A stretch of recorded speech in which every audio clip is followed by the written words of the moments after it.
Hello Nintendo Wii here, welcome to episode 32 of Retro Gamer Week. This is probably the last video I'll be doing this year, so first of all I want to wish you all a very Merry Christmas and a Happy New Year, and I can't wait to make a whole load more videos in 2016.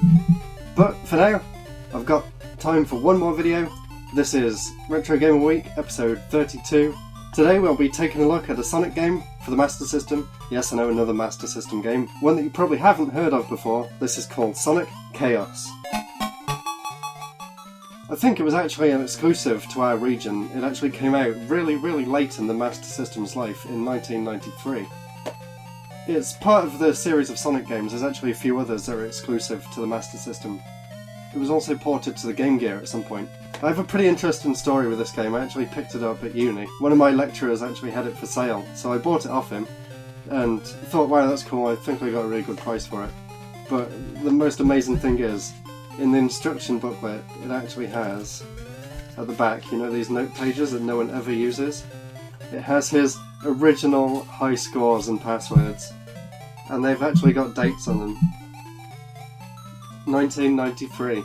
So he must have got this game when it was brand new and kept it ever since, and he only sold it to me like a year or two ago. So how cool is that? Unfortunately the game is slightly less cool than the story that it goes with. For a Sonic game it's pretty basic, but what can you expect from an 8-bit system? The unfortunate thing is the music for this game just doesn't live up to any of the other Sonic games. The gameplay is really slow, there's quite a lot of slowdown and flicker going on throughout most of the levels. It has some really cool features though. For one thing, it's got some brand new power-ups. Like, there's one that you can stand on and it turns into a rocket and you actually fly around on this rocket through the levels, which is so cool, and it's a shame that it's never come back in the Sonic game. I guess it kind of did in Sonic 3 with the spinner, but it's not exactly the same thing. So that was really neat. The way you get to the special stages is a bit different as well. To get to the special stages in this Sonic game, instead of going through a ring or getting to the special stage at the end of the stage, you actually get there when you collect 100 rings, which really surprised me the first time that happened, because I just thought I was going to get an extra life just like every other Sonic game.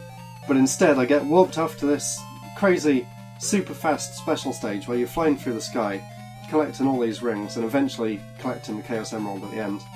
But I think the rings spell something, but it was going so fast I had no idea what they were saying, so maybe if you watch this in slow motion or something you might be able to make out what it was saying.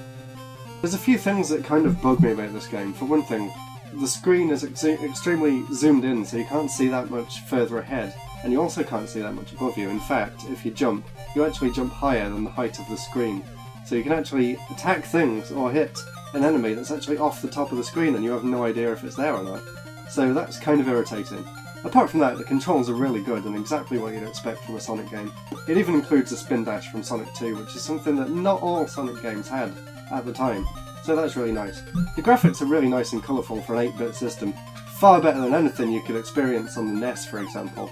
And for a Master System game it does look really clear, especially on the Retron 5 in lovely upscaled HD. I'd say, in terms of 8-bit Sonic games, this isn't as good as the first Sonic game on the Master System, but I would put this above Sonic 2 and Sonic Triple Trouble. So I'd say this is probably the second best Master System game you can get.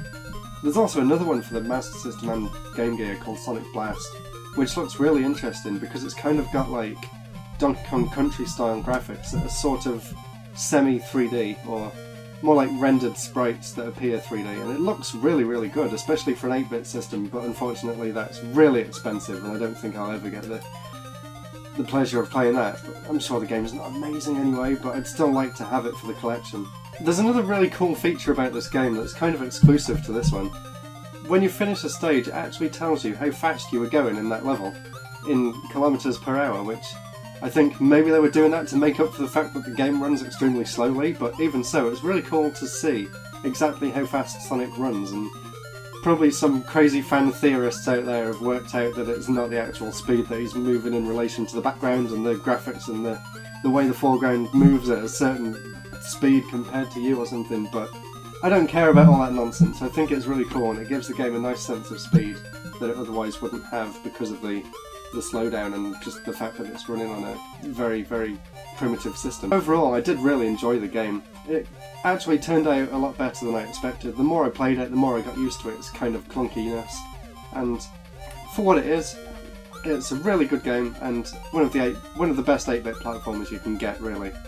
So thanks for watching, guys. Have a fantastic Christmas and New Year if I don't put up another video before then.